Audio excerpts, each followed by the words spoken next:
Greetings and welcome again to RTV's From the Desk Of series. My name is Tim Moody. I'm the Public Information Officer with the Randolph County School System, and we are here for our monthly interview with our superintendent, Dr. Stephen Gainey. We welcome the opportunity each month to get out in front of the community and just give you an update on some of the things that are going on in the system and going on in our schools. Hot off the press, so to speak, Dr. Gainey, is today we had our first principals meeting of the new school year. Of course, school hasn't started yet, but we have turned the calendar on a new year. So talk to us a little bit about today's principals meeting. Well, the exciting thing today, Tim, was obviously getting all the principals in the room together, and people have had some time to get away and take vacations and all, but now as we've passed July 1, our principals are getting ready for next school year and beginning to look that way even more. But the most exciting thing was that wasn't supposed to be our first principals meeting of the year. In August we had one scheduled, but our principals asked, could we have one midsummer? They did during the school year last year. Could we have one in the midsummer to kind of get some information and let them have it in advance? And so that was exciting to see their desire to continue to move forward with this school system and plan, and just great to have them around us today. We have 8 schools with new principals next year. 2 of those principals are new to our system, so it gave them a chance to interact with the other principals in the group of 31 principals that we have, and feel really good about the talent we have in each one of our principal positions in the school system. Okay. And so I know that some of our new principals are former assistant principals who moved into principal roles. So naturally that means we have some assistant principal positions that needed to be filled. Can you just give us a bit of an update on that? On June 25th, Tim, our board met and we had a special meeting so we could, one of the main reasons to have that special meeting was we had a bunch of assistant principal positions that we had spent some time working through and how we were going to fill those, and we did name 9 assistant principals on June 25th. And again, one of the things we've committed to is we have a lot of talent in this school system, and we want to make sure we're capitalizing on that. So I'm very proud to say that of the 9 assistant principals that we named on the 25th, 8 of those were in teaching positions in our school system, and it's just been very exciting.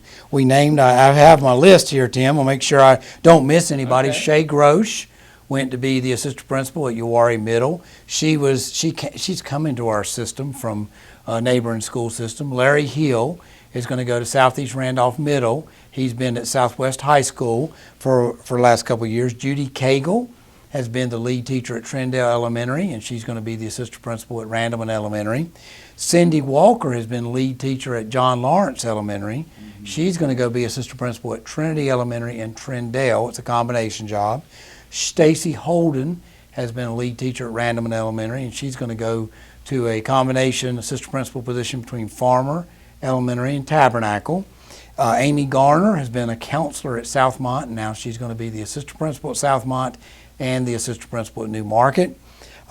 Susan Layton has been at Southeast Randolph Middle. She's going to be the assistant principal at Eastern Randolph High School. Casey Mazzaroni has been at Providence Grove High School as an English teacher, and she's going to go to Southwest Middle to be the assistant principal. And lastly, Lori Johnson has been at Southwest Middle for a long time as a teacher, and she's going to go to Grace Chapel and Liberty as in that combination assistant principal position. But these are all quality people. They're quality leaders. They're going to do a great job for us, no doubt. But I'm excited because we have committed to looking for our talent in our school system, and I hope our employees trust that there are future opportunities for them, and I'm excited for these 8 and very excited to have Shay back with us. Shay has connections to our school system, deep connections to our school systems. We're glad to have Shay Grosh with us. So it's going to be an exciting time as, when you start hiring assistant principals, you're really looking at some of your principals of the future. So this is going to be exciting. Right. I think in baseball they call that developing your farm system. You've got the talent here that you want to continue to develop and move up. So, but if you would, just explain why is that important to be able to groom young leaders and to see them stay in our system. Well, Tim, there's a certain level of pride that all of this develops, and imagine the person has gone from being the teacher in our system to the assistant principal to the principal. I mean, they have a real vested interest in our system, and they've put a lot of time and effort into our system and helping kids and helping our system get better. But when you have that dynamic, and doesn't always work that way. You know, last year we had 11 new principals when we started the school year, 3 of which were from outside the system, and they all 3 of those did a great job as principals, as well as the other 8 that were already in our system. But you know, there is this continuity when they know what your system's about and they know what your expectations are and your standards, and to me, it's a good way to promote success and pride in your system. And also, it gives people who, you know, there's a teacher right now somewhere who's thinking about going back to being an administrator. Mm-hmm. And when they see this, they see there's a real avenue for them to do that and possibly not have to leave the area. You know, so I think that's very valuable, because we don't need our talented teachers going back to school, getting administration degrees, and feeling like to get to that next job, they have to go somewhere else. Right. We don't need to send that message, because we lose in the end with talented people who have already been committed to us as far as helping us get better. We need to make sure we're not losing talent and good people. And I suppose it's only natural when a school year comes to an end that you're going to have some personnel changes. You're going to have some openings that come up, and certainly we have those. And in fact, I know we have some teacher positions and other positions that are open at this time. What would you say to a candidate who perhaps is thinking about the Randolph County school system? Why is this a good place to work, and why is this a good place to be? Well, there's 3 big factors right off the bat, and that is we have great students, we have great staff, and we have great parents. And you can't go wrong when those 3 factors are, you know, when I was a principal, I used to sit back and think, I've got those 3 groups helping me move this school forward. This can work. And then if you want to put a 4th factor, there's a surrounding community that is, you know, not in those 3 groups, that is very supportive of this school system. So if you want to come to a place where you have a chance to excel, and you have a chance to use your professional expertise in education and also be in a very family-oriented situation, this is the place for you. I mean, my family and I moved here 2 years ago, and 2 years later, it seems like I've been here my whole career. And that is a tribute to the students, the staff, the parents, and the surrounding community. So I think sometimes people, in any job, it's not going to go well if you don't enjoy it. That's number one. And the way you enjoy it, yes, it has something to do with your assigned task and what you do every day, but the surrounding community and the people that have influence on you are going to make it even more enjoyable. So if I was talking to a candidate, I think this is a can't miss place. Success is here for any teacher that wants to come here, because we have great teachers that will put their arms around new teachers. We have great principals who will do the same, and that nurturing and mentoring is so valuable in this profession. You can know your content, you can know all the standards and expectations that the school system has for whatever job you take, but if you don't have people that are going to put their arms around you and help you be successful, it's not going to be as enjoyable. I mean, I think back to my first year teaching: Joan Thomas, Betty Buffington, Barbara Blaylock, Joe Lapp, Bob Wolf. That's why I'm still in this profession. Those 5 people, and none of those 5 were my principal.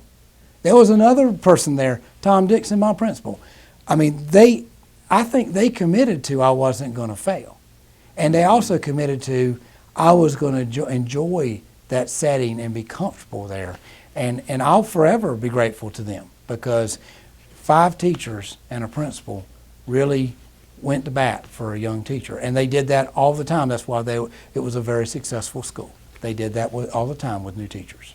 So it's true, you really can't overstate the importance of good relationships and working around good people, and we're blessed in that regard here in this school system. If we could transition just for a moment from the people side of things and talk the business side, there's the budget, and that's a topic of conversation. It impacts a lot of different things, including driver's ed and some other things. Can you give us an update on some budgetary things that are going on? Yes, Tim, and let me separate it between local budget, which is provided by our county commissioners, and state budget from our legislators. Let me talk about the local budget to begin with. In June, an exciting night back in June with the county commissioners when they approved our budget. In 2 short years, the county commissioners have fully funded a 9-year facility upgrade repair plan. And in that, for 14-15 school year, they gave us an additional $250,000. Starting with 15-16 school year, we're getting an additional $500,000. So in 2 short years, they have increased our capital outlay funding by $750,000, and that is unbelievable. And I couldn't be any happier, any more grateful to them for what they've done for our kids and our facilities. On the other side, there's capital outlay money they fund, and they also fund current expense money. And for 14-15, they gave us $185,000 more in current expense money, and this year they gave us another $136,000 more. So again, it's there's always going to be. I'm not the person that says, well, we got this, but I wish we'd had this. I appreciate everything we're given, because with them giving that, we have some responsibility to use it wisely. We've had great relationship with them, and I couldn't say thank you enough to them. We will use that extra $500,000 and that extra $136,000 and use it wisely, and it will be used for kids, to take care of kids. And a big thank you to them. Now, the other side of the house is the state budget with the legislature. There's some confusing things out there right now, and I must say I'm confused.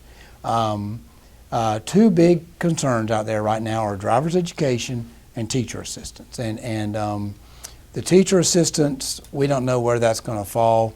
We were told, the school systems were told in August of 2014 to prepare for a $24.3 million reduction in teacher assistant funding for the 15-16 school year.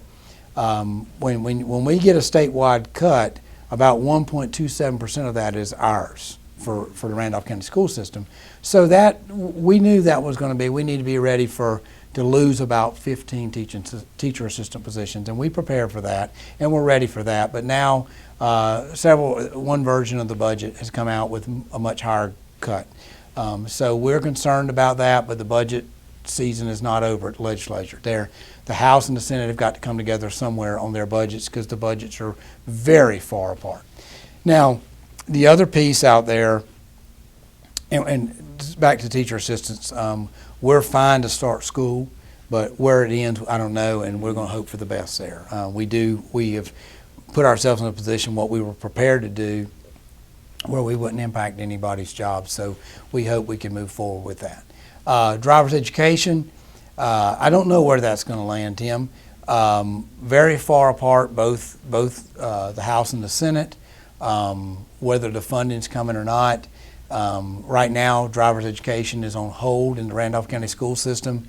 We have a couple of students who are getting road work because they were part of the 14-15 school year program. They paid their $65, which is the student fee. And so if you see any driver's education activity, that's what that is. Those are kids from last school year who need the road work. But as far as anything starting like normal July 1, that's all been put on hold, it's been that way in most school systems in North Carolina, because we just don't have the funding to do something without the state funding that has come in the past. So I don't know. Those are probably the 2 most confusing and 2 most competing variables in the budget process right now at state level, and we'll just have to see where it falls. But we do have a continuing budget in place. The state put in place at the end of the day on June 30th. It leaves all our current funding levels as are. It leaves our teacher assistants funded like we had planned, losing the 15 positions, of which we have 15 vacant positions, so no one has lost a job at this point. Right. So if nothing changes with the continuing budget, then we'll start school that way, and we'll hope for the best, because at the end of the day, this is all about kids. And we need the staff, and we need the programs and services for the kids. So I'm hopeful that somewhere the House and the Senate will meet in the middle, and we're going to have school regardless, because we're charged with having school for kids. We are supposed to provide them a top quality education from kindergarten through 12th grade, and that's what we will do. So when you have unresolved budgetary items, just thinking about the school personnel, certainly they're aware of the budget. You've got principals, you've got teachers, you've got other staff. As they head into a new school year with unresolved budget things, what advice do you give them? What do you say to staff members? You know, Tim, before I came here, for 5 years I did HR work, and we went through a lot of budget reductions starting with the spring of '09. And the thing I would say to the staff is this, you know, we truly appreciate everything everybody does. You know, as I said to staff in those days, you know, I don't want anybody to lose their employment, and we're going to do everything we can to keep that from happening. But the one thing with all this stuff swirling and the uncertainty around all this budget stuff, the one constant is kids. Mm-hmm. And so, if anything, keep your focus on the kids, and we'll work through the rest of it as we learn more. But right now we have that continuing budget, and I was relieved the way it came out that it didn't speak to any reductions at that point. So now it only goes through August 14th, so either it'll have to be continued or maybe they'll have a budget by then. I don't know. I don't even want to guess when the final budget will come out. But my best advice is our core business is to take care of kids and help them prepare for their futures after they graduate from us. And so my best advice is we have to stay focused on the kids and what's best for kids.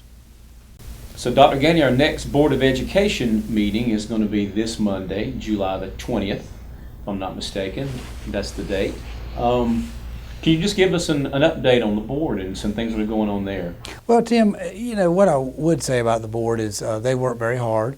We're going through a policy review with our board policies, and it's going to take a while, and it'll probably take 2.5 years to get through the whole policy manual, and they're working very hard at that. But I would like to say, you know, their role is a difficult role, and I don't think people understand their role sometimes and the different things they get hit with. But, you know, a minute ago I said a big thank you to the commissioners, and the board deserves a big thank you.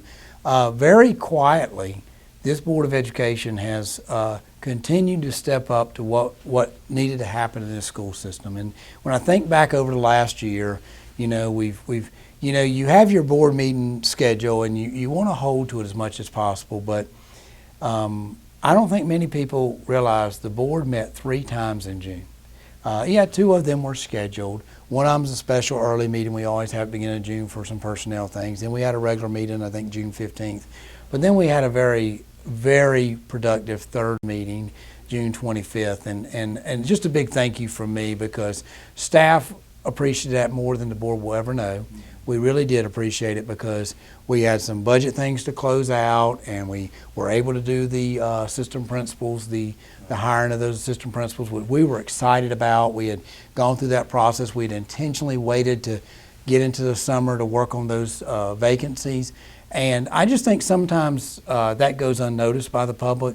You know, the board members all have jobs, they all have families, and you know, the relationship to me is one of let's get done what we need to get done. If you need us beyond what's already scheduled, just let us know. Tell us when to be there, where to be, and we'll get it done. And I just want to say a big thank you to them because, you know, it helps us. It helps us get business done. And you know, like I say, we try to keep our schedule as much as we can. But that was a pretty tough month on them. Three board meetings in June, and that's exciting to me because I know it just does one more time. It reiterates their number one goal is to do what's right for kids in this school system, and it's just another example of their efforts too. So there you go. Thank you to our Board of Education. Thank you again, Dr. Gainey, for spending some time with us. Thank you to Randolph Telephone. And thank you to our community for giving us the opportunity to come before you again and just update you on some of the good things that are happening in our school system. We will see you again next month. Thank you.